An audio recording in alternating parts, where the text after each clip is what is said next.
বাঙালির রান্নাঘরে রান্না হবে পাঁচ মিশেলে, মিলেমিশে ঘটি বাটি আসর হবে জমজমাটি।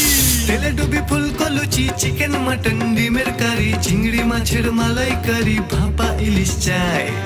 পেটের ভেতর ইঁদুর ছানা মারছে উকি দিচ্ছে হানা, কেমনে হবে সুস্বাদু সব রান্না জানা চাই। চলো হেসেলে হেসেলে হেসে খেলে হেসেলে জমে যাবে রান্না নালে ঝোলে হেসেলে। চলো হেসেলে হেসেলে হেসে খেলে হেসেলে জমে যাবে রান্না নালে ঝোলে হেসেলে। অনুষ্ঠানটি নিবেদন করছে একেডি ঘি। একেডি ঘি বিশুদ্ধতার আরেক নাম। নমস্কার, একেডি ঘি নালে ঝোলে হেসেলে অনুষ্ঠানে আপনাদের সবাইকে স্বাগত। একেডি ঘি নালে ঝোলে হেসেলে একেবারে বাঙালির চব্যচস্য লেজ্জপেয় জীবন। বাঙালি খেতে ভালোবাসে, বাঙালি রান্না নিয়ে এক্সপেরিমেন্ট করতে ভালোবাসে, বাঙালি মানেই বেশ পাত পেরে খাওয়া। আজকে আমাদের সঙ্গে যিনি এসেছেন তিনি আজকে এমন একটা রান্না আপনাদেরকে দেখাবেন, এই রান্নাটার একটা পুরনো ইতিহাস আছে এবং এই রান্নাটি আপনি সহজে করে ফেলতে পারবেন। আর অনেকেই নাক ছিটকবেন এই সবজিটা দেখে, কিন্তু রান্নাটা হয়ে যাওয়ার পরে আর কিন্তু নাক ছিটকানোর জায়গা থাকবে না। অনেক কথা বলে ফেলছি আমি, তাই না? এই কথাগুলো যার বলার তিনি হচ্ছেন আজকে আমাদের অতিথি। অনেক অনেক স্বাগত। নমস্কার। মধুমিতা চক্রবর্তী, তাই তো? হ্যাঁ। কোথা থেকে এসেছেন? কেষ্টপুর রবীন্দ্রপল্লী। কেষ্টপুর রবীন্দ্রপল্লী। আজকে আপনি কি করবেন আমাদের এখানে? আজকে আমি রান্না করব পাকা কুমড়োর বুক বাটা, যেটা আমরা ফেলে দিই। আমার কাছে একটা কুমড়োর টুকরো আছে দিদি। হ্যাঁ হ্যাঁ, আমি এটা একটু বলি কোন জায়গাটা করবেন। এই বীজটা ফেলে দিয়ে ভেতরের যে অংশটা, মানে এটা সরিয়ে দেবো। হ্যাঁ, বীজটা সরিয়ে দিলাম। হ্যাঁ, দাঁড়ান, বীজটা একটু সরিয়ে দিই, আমি দেখিয়ে দিই আমাদের দর্শকদের, না আমারও নিজেরও বুঝতে হবে। এই বীজগুলো সরিয়ে দিলাম। ইনফ্যাক্ট কুমড়োর বীজেরও কিন্তু একটা ভ্যালু আছে। এই বীজগুলো কিন্তু শুকনো করে খেলে পরে ওই এর মধ্যে জিঙ্কের ব্যবহার আছে। যাক, যেটা আমি সরিয়ে রাখলাম এখানে। এই পোর্শনটা, হ্যাঁ, ভেতরের থেকে যে পোর্শনটা থাকে, মানে এইখান থেকে শুরু করে এই উপরটা, মানে এটা তো আমরা রান্না করার সময় ফেলে দিই কেটে। না, এটা ফেলা যাবে না। আচ্ছা, এটা আপনি কোথা থেকে শিখেছেন? এটা আমার ঠাকুমা করতো। ঠাকুমার রান্না? 200 বছর পুরনো রান্না। মানে আপনার ঠাকুমাও কারোর থেকে শিখেছিল? ঠাকুমার বাড়ির থেকে শিখেছে। আমার বাড়ি, আমার আদি বাড়ি তো আমাদের পাবনায় ছিল। তো পাবনার মানুষ? আমরা হচ্ছে বাঙাল। বাঙাল একেবারে। আমিও বাঙাল, বাঙাল বলতে পছন্দ করি। আমার ঠাকুমা আমাদের ছোটবেলায় এগুলো দিত, উনি নিরামিষ খেতেন, কিন্তু আমি ওটাকে রসুন ব্যবহার করে ওটাকে একটু আরো আমিষ করে একটু ইনোভেটিভ করেছি। বিষয়টা হচ্ছে পাকা কুমড়োর বুক বাটা। এই বুকটা বাটা হবে। কি হবে মানে সত্যি কথা বলতে, বাড়িতে কুমড়ো রান্না হলে কুমড়োর গ্যাস খাবো না, কুমড়োর ছেচকি খাবো না, কুমড়োর এই পাকা কুমড়োর বুক বাটা নিশ্চয়ই সবাই খাবে। যাদের বাড়িতে কুমড়ো নিয়ে এরকম প্রবলেম আছে, আজকের রান্নাটা আপনারা ফলো করুন, দেখুন দিদি কি করছেন মধুমিতাদি। তো আমি গল্পগুলো সব শুনবো মধুমিতাদি, কিন্তু সবার আগে আমরা জেনে নেবো যে এই পাকা কুমড়োর বুক বাটা করতে আপনার কি কি উপকরণ লাগছে।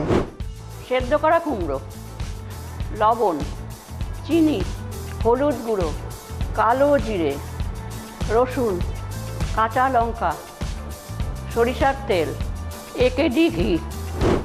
তো আমরা শুনে নিয়েছি, জেনে নিয়েছি উপকরণ কি লাগবে। খুব সামান্য উপকরণ, মানে অনেক কিছু নয়, খুব অল্প উপকরণে রান্নাটা হয়ে যাবে। কিন্তু যেটা ম্যান্ডেটরি সেটা হচ্ছে এই রান্না করতে সর্ষের তেল লাগবে, একদম মেনলি সর্ষের তেল।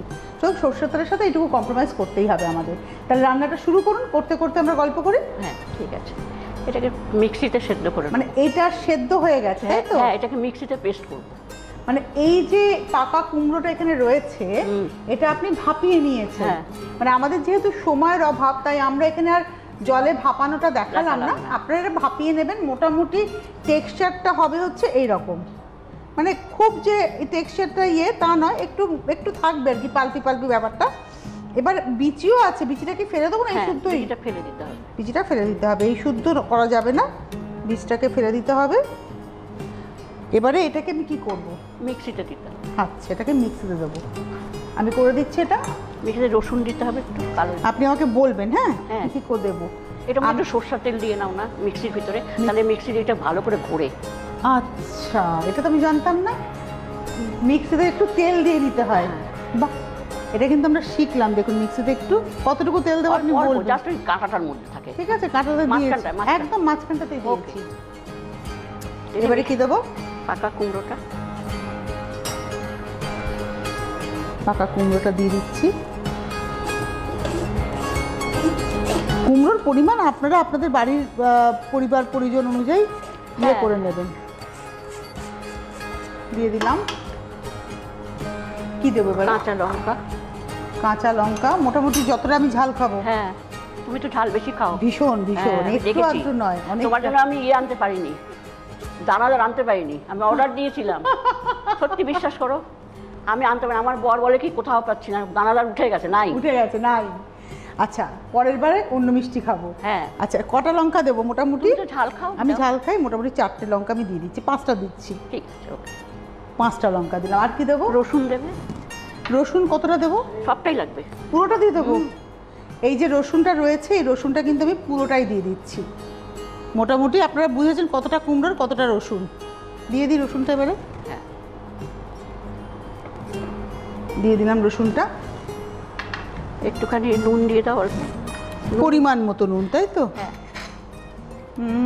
অল্পই দিও। আমি কিন্তু শিখে যাচ্ছি ব্যাপারটা। দারুণ অথেন্টিক, বাড়িতে করে খাবে। একদম করবই করব। এইটার সঙ্গে হলুদ লাগবে? হ্যাঁ, হলুদ দিতে হবে একটু। আচ্ছা, সব একসঙ্গে বেটে কড়াইতে নাড়বো। এইটুকু? হ্যাঁ হ্যাঁ হ্যাঁ। আচ্ছা, এবারে চিনি দিয়ে দাও। এটা তো সামান্য পরিমাণ লাগবে নিশ্চয়ই। চিনি খুব একটা তো বেশি লাগে না মিষ্টি। হ্যাঁ, আমরা বাঙালিরা একটু মিষ্টি কম খাই রান্না। হ্যাঁ। আর যদি এদেশীয়রা এই ঘটি বাঙালির দ্বন্দ্ব। বাবা, ওরা তো মুসুর ডালে যা চিনি খায়। যদি আপনারা এদেশীয়রা রান্না করেন, যদি মিষ্টি খান, ডেফিনেটলি আপনারা আপনাদের মতো বেশি চিনি দেবেন। একটু মিষ্টি মিষ্টি থাকে। হয়, পাকা কুমড়ো এমনিতেই মিষ্টি হয়। আচ্ছা, মোটামুটি আমি একটুখানি এটাকে ঘোরাচ্ছি, তাই তো?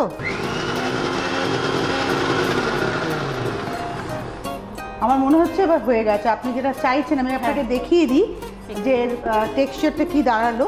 আই থিঙ্ক আপনার পছন্দ মতো হয়েছে। হ্যাঁ, থ্যাংক ইউ। একদম হয়েছে। আপনারা দেখে নিন কিভাবে করতে হবে। একদম একদম। এটাকে কি করবো আপনাকে? আমি কি একটা বাটিতে একটু ঢেলে দেবো আপনাকে? হ্যাঁ, নিন তাহলে ওই দাও। আপনিও ঢেলে নিতে পারেন। নিন, আপনি ঢেলে নিন। এই যে চামচ। আমরা যারা সুগৃহিণী, বাবা আমি নিজেকে সুগৃহিণী বলছি, আমরা যারা সুগৃহিণী আমরা কিন্তু কিচ্ছু ফেলি না। ধরুন এই যে উপরে কভারে লেগেছে সেটাও নেব, তারপরে একটু জল দিয়ে নেব। দেখুন কি সুন্দর ব্যাপারটা, স্মুথ একদম। আমরা একটু ফেলি না কোনো না, জিনিস। সেই তো বললাম আমরা সুগৃহিণী। আমরা 45 বছর আমার এই বাড়িতে সংসার করছি। 45 ইয়ার্স। বাপরে, সংসার করছেন। দেখে শিখুন, আপনারা জানুন। যারা নতুন বিয়ে করতে চাইছেন, চাইলে 45-50 বছর 60 বছর সংসার করা যায়। যৌথ পরিবার আমাদের। কবার ঝগড়া হয়েছে? 20 জন। আমার বরের সঙ্গে আমার কোনো ঝগড়া হয় না। আমি আজ পর্যন্ত বলতে পারবো না যে আমার বরের সঙ্গে কথা কাটাকাটি হচ্ছে। আমার বর এতটা শান্ত। আপনার না, আপনার বর। আমার বর শান্ত। আমি বরঞ্চ একটু কথা বলি, ও চুপ করে বসে থাকে। বর ভালো। দাদা আপনাকে ক্রেডিট দিয়ে দিয়েছে কিন্তু মধুমিতা দি। আচ্ছা, আপনাদের দেখে শুনে বিয়ে? আমি নর্থ বেঙ্গলের মেয়ে। আচ্ছা, আমার দেখাশোনা করে বিয়ে হয়েছে, পেপারে দিয়েছে। পেপার দেখে বিয়ে হয়েছে। শাশুড়ি টাশুড়ি সবাইকে নিয়ে? হ্যাঁ, 20 জন মেম্বার ছিল আমার বাড়িতে। উনুনে রান্না করতাম। আপনি বড় বউ? হ্যাঁ। বাহ, মানে সংসারটাকে ধরে রেখেছি এখনো পর্যন্ত। আমার জায়েরা, আমার লোকেরা আমার কথা ছাড়া কিছু বলে না। এখনো যৌথ পরিবার? হ্যাঁ, আজকের যুগে দাঁড়িয়ে? হ্যাঁ, আমার জাটা সব আছে। রান্না বান্না আমরা এখন যে যার মতো হয়ে গেছি। সবার সুগার, তারপর প্রেশার, আমরা সবাই এখন আলাদা। ছেলের বউটু সব আমরা একসঙ্গেই থাকি। মানে একই বাড়ির একই বাড়িতে, আমাদের 3 তলা বনেদি বাড়ি। আরে বাবা, মানে একই বাড়িতে আপনি একটা তলায়, হ্যাঁ, আপনার জার একটা তলায়, এরকম ভাবে থাকেন, তাই তো? আপনার ছেলের বউ রান্না করতে পারে? হ্যাঁ, বাহ, খুব ভালো রান্না করে। মানে এখনকার খাবার দাবার? এখনকার খাবার, চটপটা, হ্যাঁ, রোল, এই ধরনের। বাহ, চিকেনের নানা রকম প্রিপারেশন। আমি চিকেন করি না। আপনার ছেলের বউয়ের নাম কি? আমার ছেলের বউয়ের নাম রিনি চক্রবর্তী। রিনি, তোমার জন্য আমি কিন্তু একটা মানে ওপেন ইনভিটেশন দিয়ে রাখলাম। যে কোনো দিন তুমি আসবে, তোমার শাশুড়ি মায়ের মতো তুমি এখানে এসে আমাদেরকে চিকেন করে খাওয়াবে। তোমার সাথে আমার এখান থেকেই কথা হয়ে গেল। এবার রান্নাটা শুরু করি। শুরু করতে করতে গল্প শুনবো। আচ্ছা, এই যে লাইটারটা রয়েছে, এবারে কি দেবো? সর্ষের তেল। আলু ভাতে, আলু ভাজা, বেগুন ভাজা, মানে এইসব রান্নাতে সর্ষের তেল না হলে ভালো লাগে না। তেলটা একটু গরম হবে। তো বিয়ের পরে যখন বাড়িতে এলেন কি দেখলেন? এই মানে আপনি নর্থ বেঙ্গলের মানুষ, কলকাতা শহরে এলেন, আমি যখন এসেছি তখন আমাদের দেওররা সবাই মানে সব একজন চাকরি করে, একজন পড়ে। আচ্ছা আমার ননদও পড়ে তখন। আচ্ছা, তখন আমি এসে দেখি ওরা সব, তারপরে আমার বিয়ের পর সব ওরা চাকরি বাকরি সব পেলো। মানে আপনি মায়ের মতো ওদের মায়ের, কাছে। সেই জন্য আমাকে সবসময় ওরা মা হিসাবেই দেখে। বাহ, এটা পাওয়া যায় না আজকালকার যুগে। আমার ননদ আমাকে মানে বৌদি বলতে শুধু বৌদি, আমাদের যা সম্পর্ক আমরা একসঙ্গে শুই বিছনায়। বাহ, আমার ননদ বিএবিটি পাস, কিন্তু ভীষণ ভালো মেয়ে। বিয়ে হয়ে গেছে? হ্যাঁ, কৃষ্ণনগর। কৃষ্ণনগরে। মানে মিস করেন ননদকে? মানে খুব ঘরোয়া মানুষ, সিনিয়র সিটিজেন হয়েছেন সদ্য, কিন্তু মানুষটি খুব মজার, এবং আমার মনে হয় আপনি খুব আমোদে মানুষ, একদম নর্থ বেঙ্গলের মানুষ তো। আমরা খুব আমি খুব মানে আমার মা চাকরি করতে স্কুল টিচার, বাবা একটা গেজেটেড ব্যাংকের অফিসার ছিলেন, আমার স্বামীও গেজেটেড ব্যাংকের অফিসার, কিন্তু আমাদের না জানো তনুশ্রী কোনোদিন আমাদের কষ্ট পাইনি কোনোদিনও। কিন্তু শ্বশুরবাড়িতে এসে একটু কষ্ট পেয়েছিলাম। অতগুলো মাসের মধ্যে ঠিক মতো খাওয়া হতো না। তখন তো ইনকাম কম ছিল না। আমার বর তো এক্সিকিউটিভ ইঞ্জিনিয়ার হয়ে রিটায়ারমেন্ট নিয়েছে বিকাশ ভবন থেকে, কিন্তু তখন তো আমাদের কষ্ট ছিল। আমার শ্বশুরমশাই ডাক্তার। কিন্তু তখনকার দিনে না আমার শাশুড়ি এখনকার মতো ছিল না। এখন যেমন অল্প খাটনিতে অনেক রোজগার, সেটা তখন ছিল না। না, তখন আমার শাশুড়ির একটুখানি ছিল, বেরোতে পারবে না, একটু ঘুমটা দিয়ে থাকো। আমার ঘুমটা দিয়ে না আমার মাথার এখানে চুল সব উঠে গেছিল। আপনিও তো শাশুড়ি, এখন কি করেন? এখন আমি সব করি, আমার বউ আমাকে সব করে। ও মা তুমি সব করবে, ও মা তুমি এই করবে, তুমি কেন? আমি খুব সাজতে ভালোবাসি জানো তো। আমি কিন্তু খেতে খুব ভালোবাসি। আচ্ছা, সাজতে ভালোবাসি? সাজতে ভীষণ ভালোবাসি আমি। ভালো বৌমাও সাজায়? বৌমা খুব সাজিয়ে, গলার হার সব বৌমা পরিয়ে দিয়েছে। ও মা তুমি ক্যামেরার সামনে যাবে, এগুলো পরে যাও, কাপড় ঠিক করে দেওয়া সব আমার। বাহ, খুব সুন্দর। বৌমা ভীষণ ভালো মেয়ে। একদিন দেখা করতে চাই এখানে, এই মঞ্চে। তো তেলটা মনে হচ্ছে গরম হয়ে গেছে, তাই না? এবারে কালো জিরে দেবো। আমি দিচ্ছি আপনাকে এগিয়ে। চামচ দেবো না হাত দিয়ে দেবেন?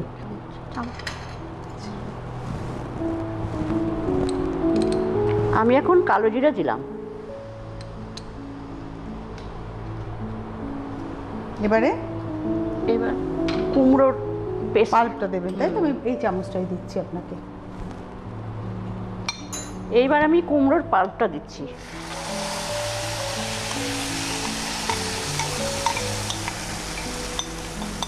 মানে বাড়িতে যদি কোনো নিরামিষ খাওয়ার মানুষজন থাকেন, বা যেদিনকে বাড়িতে নিরামিষ হবে, সেদিনকে কিন্তু এই রান্নাটা করে সারপ্রাইজ দেওয়া যাবে, তাই না?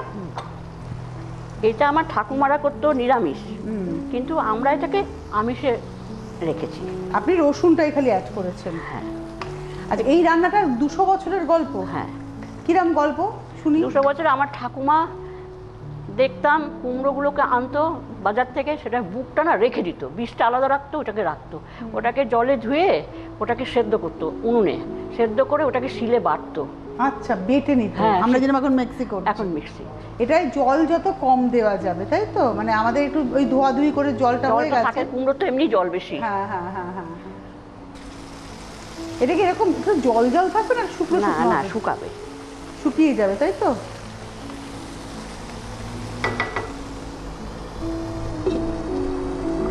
তো বিয়ের পরে কি সব সকাল লাভ মেটালেন? হ্যাঁ। অনেক অল্প বয়সে বিয়ে হয়েছে? 19 বছর বয়সে। 19 বছর বয়সে? তখন পড়াশোনা করছিলেন? তবে বিয়ের পরে পড়াশোনা কন্টিনিউ করেছেন? হ্যাঁ, করেছেন। আপনি তো গানও জানেন দিদি? হ্যাঁ। গান কার কাছে শিখেছেন? গুরুজির কাছে। সেই গুরুজি কোথাকার? নর্থ বেঙ্গলের। নর্থ বেঙ্গলের। মানে বাড়িতে গান বাজনা চল ছিল মোটামুটি। মানে বাবা মা গান জানতেন? বাবা অত না জানলেও আমার ছোটোর থেকে না আমি জানলা বাজাতাম। জানলা বাজাতেন? আচ্ছা। তখন থেকে আমার বাবা বলল যে তুই গান কর, তুই গান শেখ। আচ্ছা। তখন আমার বাবা 500 টাকা দিয়ে একটা হারমোনিয়াম কিনে দেয়। সেই হারমোনিয়াম পেয়ে আপনি গান শেখা শুরু করলেন। তাহলে এটা রান্না হতে হতে আমরা দুকলি গান শুনে নিই।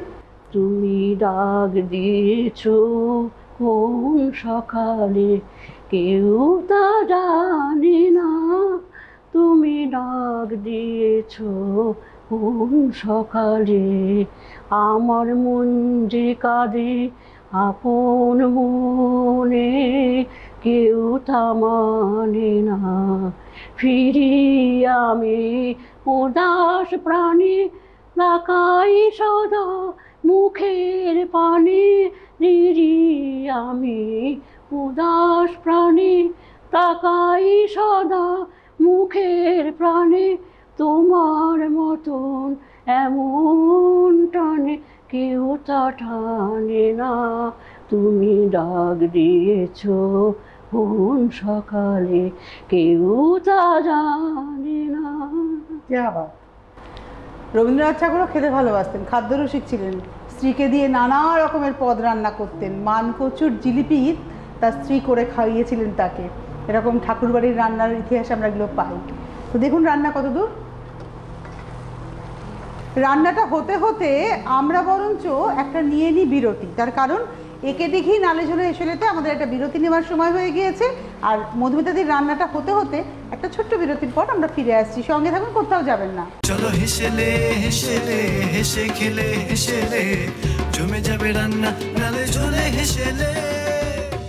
ফিরে এলাম বিরতির পর। আপনারা দেখছেন একেডি ঘি নালে ঝোলে হেসেলে। আজকে আমাদের একটা বিশেষ রান্না, 200 বছরের পুরনো একটি পদ, সেটি হচ্ছে পাকা কুমড়োর বুক বাটা। ভাবছেন বুকের উপরে বাটাবাটি, একেবারে মধুমিতাদির রান্না, ঠাকুমার রান্না, মধুমিতাদির ঠাকুমার রান্না।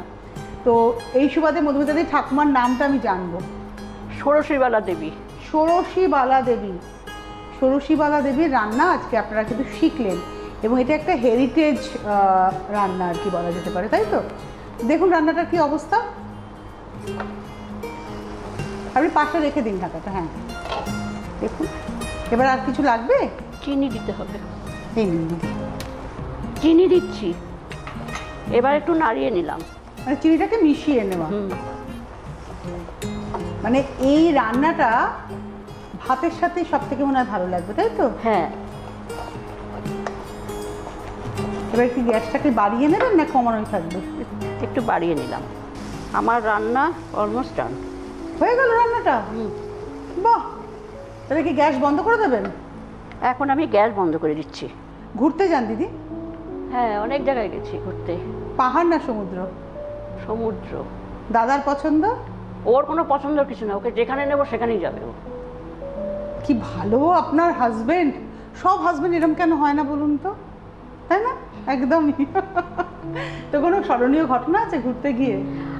আমি যখন এখানে বাড়িতে আসি তখন আমাদের একটা হানিমুন যাওয়ার প্ল্যান ছিল। তখন তো হানিমুন কিছু বুঝি না, বাড়ির 20 জন মেম্বার নিয়ে আমরা হানিমুনে গেছিলাম।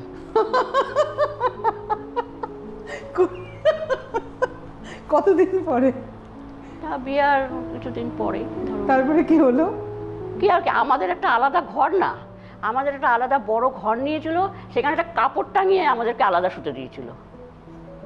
হানিমুন পর্ব 20 জনের সাথে, ক্যা বাত। তো এইরকমই তখনকার দিনে। আপনার বিয়েতে বললেন 45 বছর সংসার করছে, 45 ইয়ার্স। আজ থেকে 45 বছর আগে ঘটনাগুলো এরকমই হতো, তাই তো? হ্যাঁ। তো এবারে কি অবস্থা রান্না? এবার কি সার্ভ করার পালা? হ্যাঁ, এবার মনে হচ্ছে হয়ে গেছে রান্না। এবার আমি একটা প্লেটের মধ্যে সার্ভ করে দিচ্ছি। এই হলো আমার পাকা কুমড়োর বুক বাটা। তাহলে এবার কি করব? তনুশ্রী, এবার তুমি একটু টেস্ট করে দেখো। ডেফিনেটলি। তবে এটার জন্য ভাত দরকার। ভাত কি আছে? আমি তোমার জন্য একটু ভাত নিয়ে এসেছি। তাহলে আমি ভাতের মধ্যে পাকা কুমড়োর বুক বাটা নিয়ে খাবো, ভাতটা একটু সাজিয়ে নেব। দিদি আমার জন্য অনেকটা ভাত এনেছিলেন, কিন্তু অতটা ভাত তো দিদি আমি খাবো না। আমি আমার মতো একটা ছোট্ট পরিমাণ নিয়ে নিয়েছি ভাতটা। আর এবারে একটু এই কাঁচা কুমড়োর বুক বাটা আমার চাই।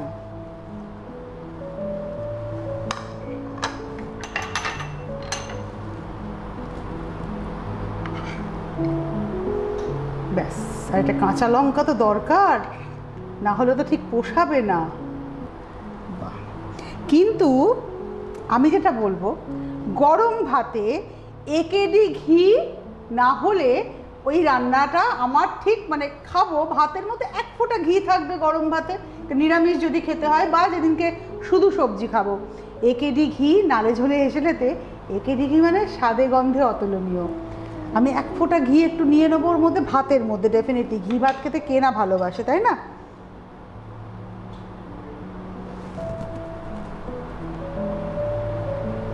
ঘিটা নিয়ে নিলাম, ব্যাস। তাহলে এই হলো আমার আজকের নালে ঝোলে হেসেলের স্পেশাল রেসিপি, মধুমিতাদির পাকা কুমড়োর বুক বাটা, তার সঙ্গে একেডি ঘি দিয়ে ভাত, আর তার সঙ্গে একটু করে পাকা কুমড়োর বুক বাটা উইথ কাঁচা লঙ্কা। খাই, খেয়ে দেখো কেমন লাগছে। শুধু খাবো।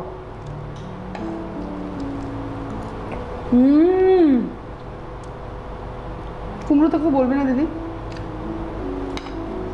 প্রথম পাতে অসম্ভব।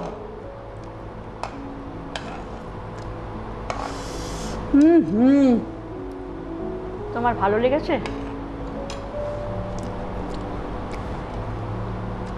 আমি এটা খেতে থাকি, আপনারা দেখে নিন কিভাবে তৈরি হলো পাকা কুমড়োর বুক বাটা।